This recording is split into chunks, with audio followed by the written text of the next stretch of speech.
প্রিয় ষষ্ঠ শ্রেণীর শিক্ষার্থীরা, পড়াশোনা করি চ্যানেলের পক্ষ থেকে তোমাদেরকে অনেক অনেক অভিনন্দন। আমরা আজকে 4.1 অনুশীলনীর ৮০ পৃষ্ঠার যে উদাহরণ ৩ রয়েছে, এখান থেকে আমরা আজকে ক্লাস শুরু করছি। তো ইতিপূর্বে আমরা উদাহরণ ১ এবং ২ করে ফেলেছি। আর অনুশীলনীর অঙ্কগুলো আমরা আগেও বলেছি যে আমরা বিগত বছরে আসলে এগুলো করে ফেলেছিলাম। তো সেই প্লে লিস্টের লিঙ্ক আমরা ভিডিওর নিচে দিয়ে দেবো, সেখান থেকে তোমরা দেখে নেবে। সেগুলো আমরা আর নতুন করে করবো না। তো এগুলো আসলে এমনি বুঝিয়ে দিলেও তোমরা বুঝতে পারবে। এখানে অনুশীলনীতে এই ধরনের অঙ্ক রয়েছে। এখানে সহগ নির্ণয় করো বলেছে। সহগ মানেই হচ্ছে সাংখ্যিক সহগ, অর্থাৎ এই সামনে যে সংখ্যাগুলো থাকে সেক্ষেত্রে একটা জিনিস মাথায় রাখতে হবে যে সামনে যদি কখনো মাইনাস থাকে, যেমন এখানে যদি -8x হতো তাহলে অ্যান্সার কিন্তু আমাদের -8 লিখতে হতো। তো এগুলো বেসিক্যালি আসলে এমসিকিউ বা টিক চিহ্নেই আসবে। তারপরে যদি ক নম্বরে আসে 2 নম্বর থাকে, তাহলে সংক্ষিপ্ত প্রশ্নে থাকলে এইভাবে তোমাদের পড়ে দেখাতে হবে। 8x, তাহলে 8 গুণন x, তারপরে এখানে লিখে দিতে হবে যে x এর সহগ হচ্ছে 8। তারপরে 7xy, এখানে দেখো 7 গুণন xy লিখে xy এর সহগ হচ্ছে 7। তারপরে 3/2 ab আছে, তাহলে এই সংখ্যাটাকে আলাদা এইভাবে গুণ চিহ্ন দিয়ে লিখে তাহলে ab এর সহগ হচ্ছে 3/2। তারপরে সামনে কোনো সংখ্যা না থাকলে এখানে 1 ধরে নিতে হয়। হ্যাঁ, তাহলে 1 গুণন xy, তাহলে axy এর সহগ হচ্ছে 1। এইখানে দেখো মাইনাস যেহেতু ছিল আর কোনো সংখ্যা নাই, মানে একটা 1 ধরতে হবে, আর মাইনাস থাকার কারণে -1 গুণন xyz, তাহলে xyz এর সহগ হচ্ছে -1। আচ্ছা, এরপরে আছে আক্ষরিক সহগ। আগেরটা ছিল শুধু সহগ বা সাংখ্যিক সহগ, আর আক্ষরিক হচ্ছে অক্ষর কথাটা থেকে আসছে আক্ষরিক সহগ। তাহলে এখানে দেখো এক্স এর আক্ষরিক সহগ চাওয়া হয়েছে, যার কারণে এক্সটাকে এইভাবে গুণ দিয়ে আলাদা করে দেখানো হয়েছে। তাহলে এক্স এর আক্ষরিক সহগ হচ্ছে বি। একইভাবে এই যে রাশিটা আছে এখানে এক্স পি কিউ গুণন এক্স, মানে এক্সটাকে আলাদা করে নিতে হয়। তারপরে আমরা বলে দেবো যে এক্স এর আক্ষরিক সহগ বা সহগ হচ্ছে পি কিউ। আর এখানে দেখো দুটো পদ রয়েছে, সহগ কিন্তু আলাদা আলাদা পদে হয়, অর্থাৎ এখানে যেহেতু কোনো এক্স নেই তাহলে এখানে কোনো সহগ আসবে না। এই পদটার মধ্যে দেখো এম গুণন এক্স করে, তাহলে এক্স এর আক্ষরিক সহগ এখানে হচ্ছে এম। একইভাবে এই রাশিতে এই যে এই পদটার মধ্যে কোনো এক্স নেই, যার কারণে এটা ঠিক রাখা হয়েছে। আর এই পদটাকে আলাদা করে এ গুণন এক্স হিসেবে দেখিয়ে বলা হয়েছে যে এক্স এর সহগ হচ্ছে এ। আচ্ছা, এই অঙ্কগুলো যেটা উদাহরণ 5-এ রয়েছে, আমরা এইটা একটু সলভ করবো। তো এই উদাহরণ 5টা করতে গিয়ে অনেকেই দেখো ঐকিক নিয়মে করে ফেলে। এই অঙ্কটা কিন্তু আমরা ঐকিক নিয়মে করব না। ঐকিক নিয়মে যেটা হবে সেটা হচ্ছে এই যে উদাহরণ 6, যখন আমরা দেখবো একটি গরুর দাম x টাকা, একটি খাসির দাম y টাকা, এখানে এরকম চেয়েছে 4টা গরু 6টা খাসির দাম কত। এটার সাথে এটার ডিফারেন্স দেখো, এখানে কিন্তু একটি গরু 4টি খাসি এইভাবে কিন্তু বা খাতা কলমের কথা বলা হয়নি। এখানে সংখ্যার চলক দিয়ে দেওয়া হয়েছে। তো এই অঙ্কগুলো একটু ভিন্নভাবে করতে হয়। আমরা 5-এর 1 নম্বরটা করছি। তো 5-এর 1 নম্বরে আছে 5x। 5x, তাহলে উপরে দেখো দেয়া আছে একটি কলমের দাম। এটা আমরা আগে তুলে নেব। অনুশীলনীতে কিন্তু 6 নম্বর অঙ্কটা এই ধরনের অঙ্ক দেওয়া আছে 1t। যেহেতু 1 নম্বরে আমাদের y নেই, যার কারণে এখানে খাতার দামটা প্রয়োজন হবে না। একটি কলমের দাম হচ্ছে x টাকা। তারপরে যে রাশিটার কথা বলা হয়েছে এটাকে বলা হয় প্রদত্ত রাশি। প্রদত্ত রাশি হচ্ছে 5x। আমরা এইভাবে করব, 5 গুণন x এর বদলে লিখবো 1t কলমের দাম। তো একটা কলমের দামকে যদি আমরা 5 দিয়ে গুণ করি তাহলে 5টি কলমের দাম হবে 5টি কলমের দাম।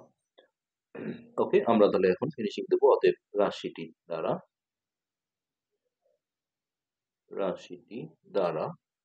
5টি কলমের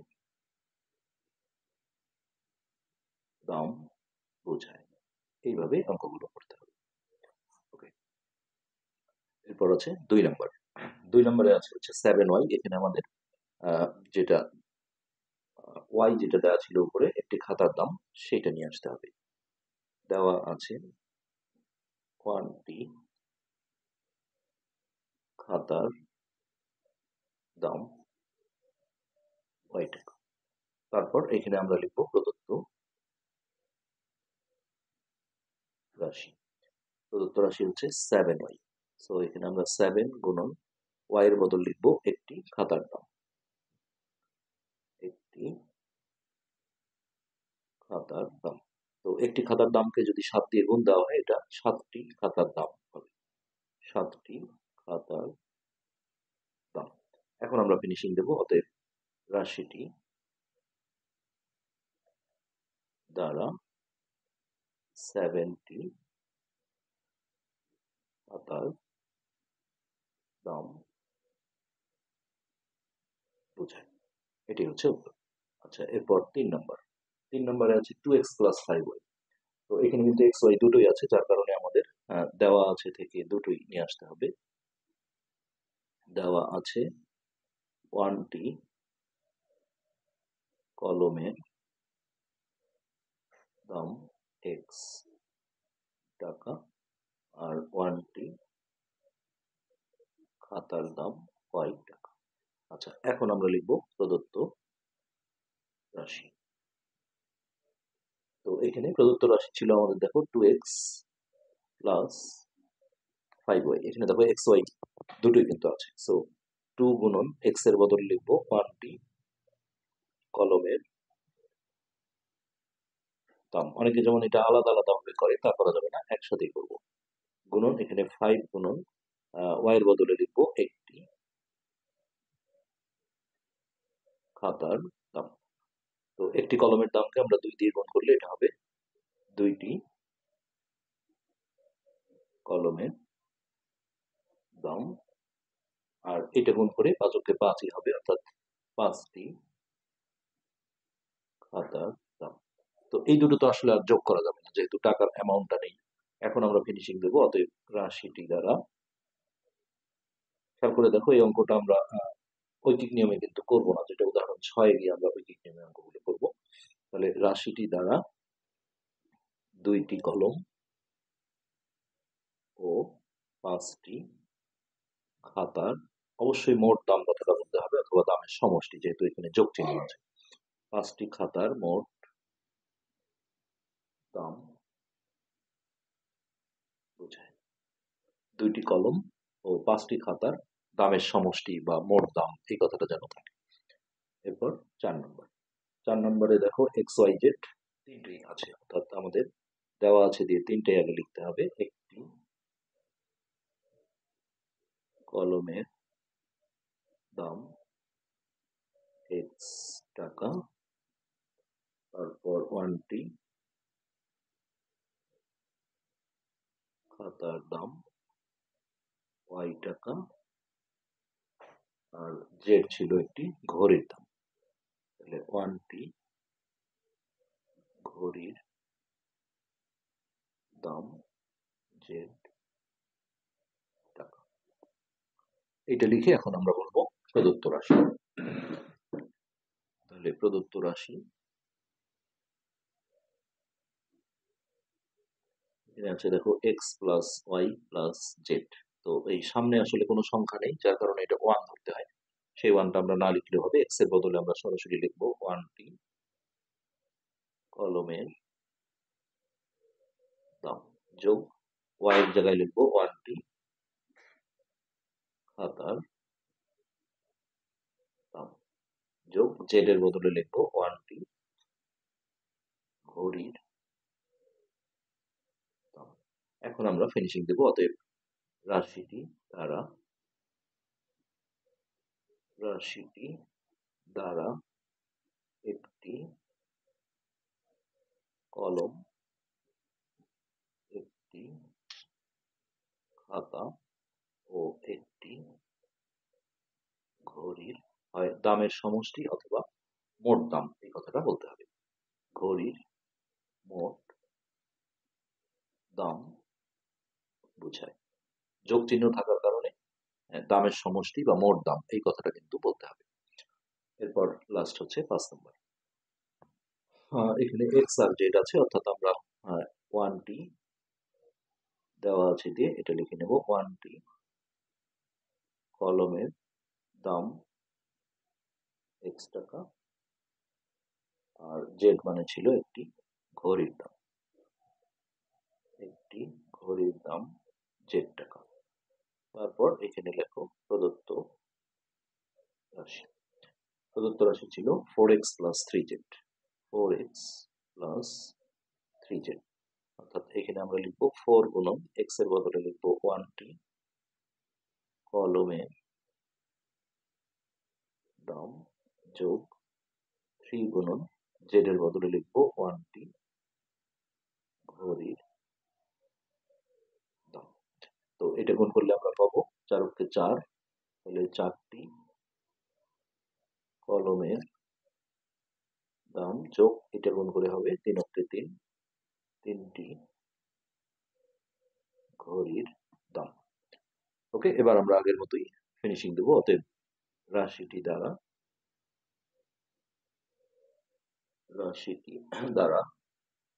4টি কলম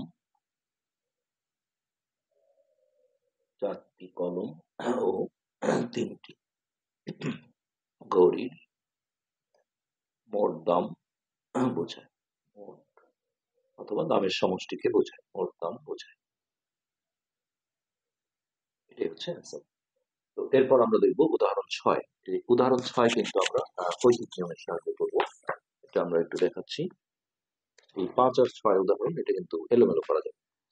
এখানে দেখো একটি গরুর দাম X টাকা, একটি খাসির দাম Y টাকা হলে এটা খুবই সহজ। 4টি গরু এবং 6টি খাসির মোট দাম কত? এখানে কিন্তু আসলে একবারে করেছে, আমরা এইভাবে একবারে না করে, কারণ এগুলো বড় অঙ্ক হিসেবে আসবে, আমরা ধাপে ধাপে করার চেষ্টা করব। তো 6 এর 1 এখানে চেয়েছে 4টা গরু 6টা খাসি। তো আমরা দেখো 1টি, এটা উপরে দেওয়া আছে, 1টি গরুর দাম হচ্ছে X টাকা। তো গরু চেয়েছে 4টা, তাহলে অতএব 4টি গরুর দাম, এটা গুণ করতে হবে X গুণন, একবারে 4X লিখে দিতে পারো, সমান হচ্ছে সংখ্যাটা আগে চলে আসবে, অর্থাৎ 4X টাকা। এরপর হচ্ছে খাসি চেয়েছে 6টা, তাহলে একটা খাসির দাম ছিল Y টাকা, তাহলে 1টি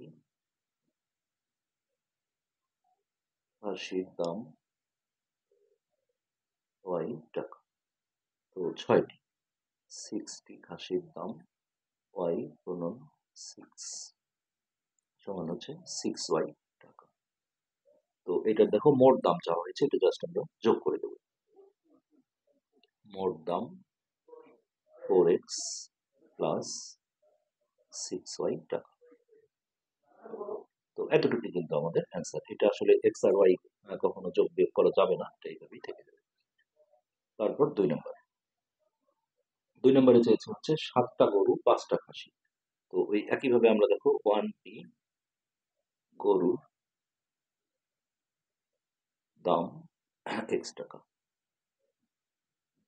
তো এইখান থেকে আমরা হচ্ছে 7টা গরুর দাম বের করবো। 7টা গরুর দাম, তাহলে X গুণন 7 সমান হচ্ছে 7X টাকা। আচ্ছা, খাসি আছে 5টা, তাহলে 1টি খাসির দাম Y টাকা।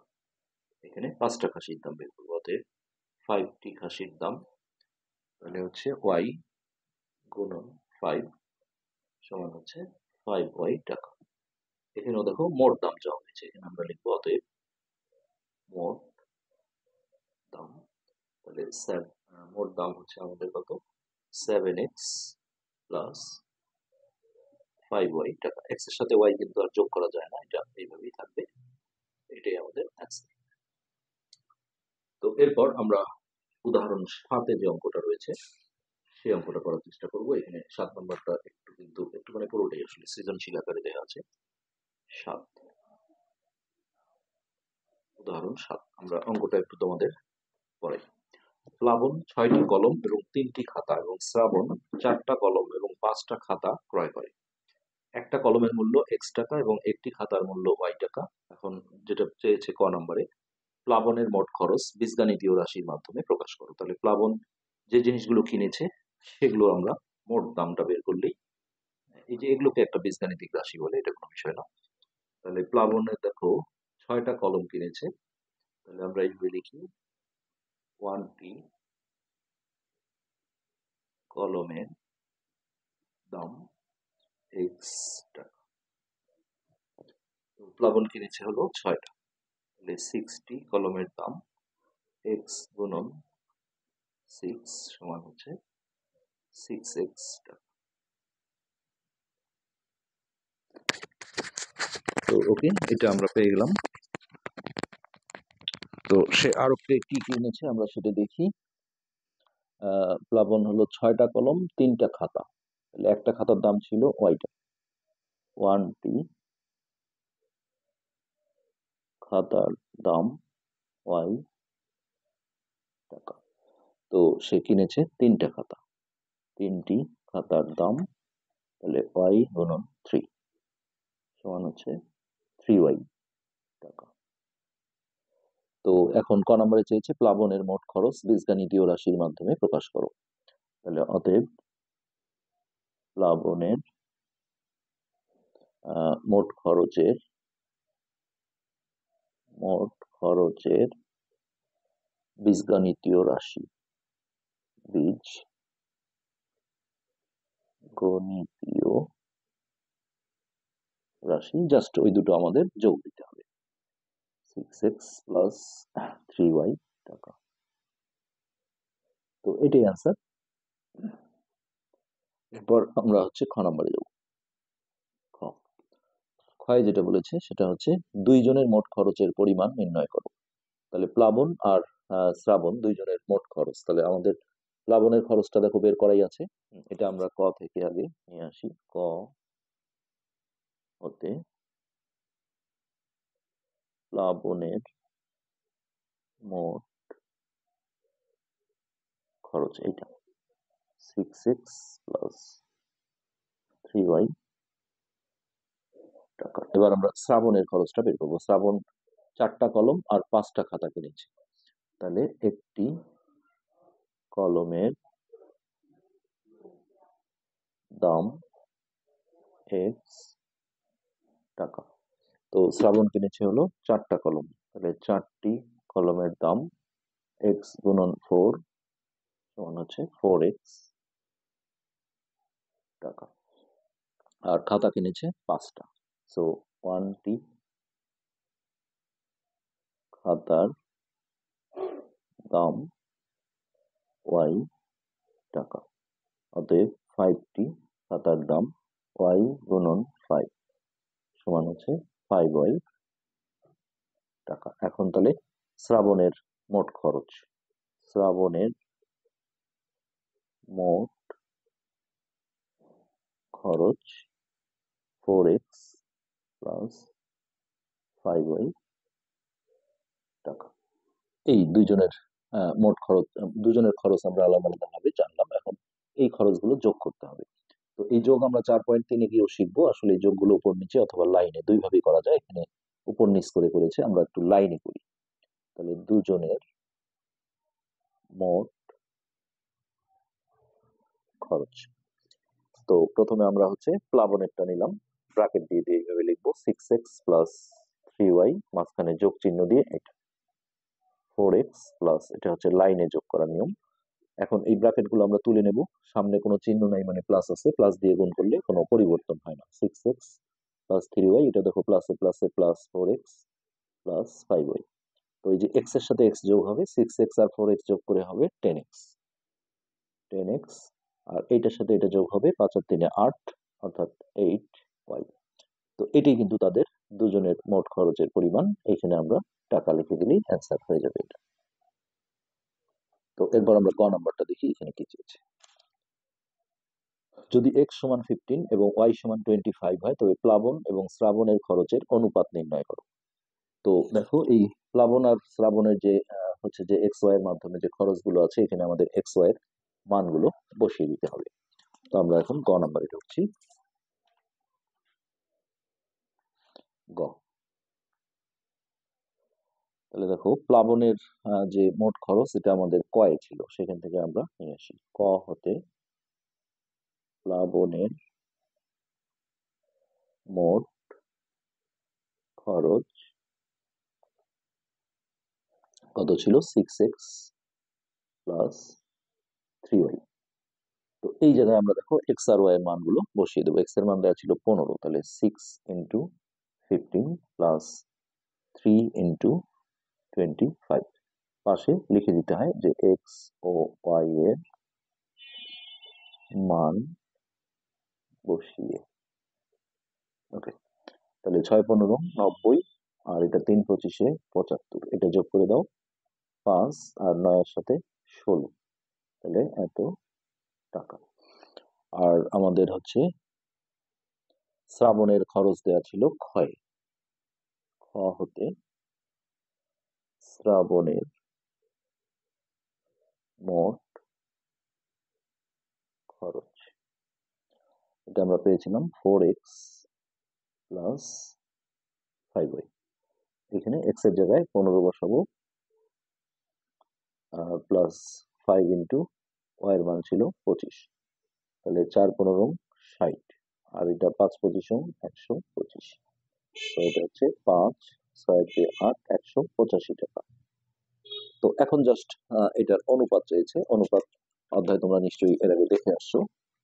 অনুপাত চিহ্ন দিয়ে জাস্ট দুটোকে আমাদের প্লেস করতে হবে। তো অতএব প্লাবন ও শ্রাবণের খরচের অনুপাত, অবশ্যই প্লাবনেরটা আগে লিখতে হবে, 165 অনুপাত 185। তো এটা নিশ্চয়ই তোমরা শিখেছো যে অনুপাতে কোনো কাটাকাটি থাকলে সেটা করতে হয়। এটা দেখো 5 দিয়ে ভাগ করা যায় দুটোকেই।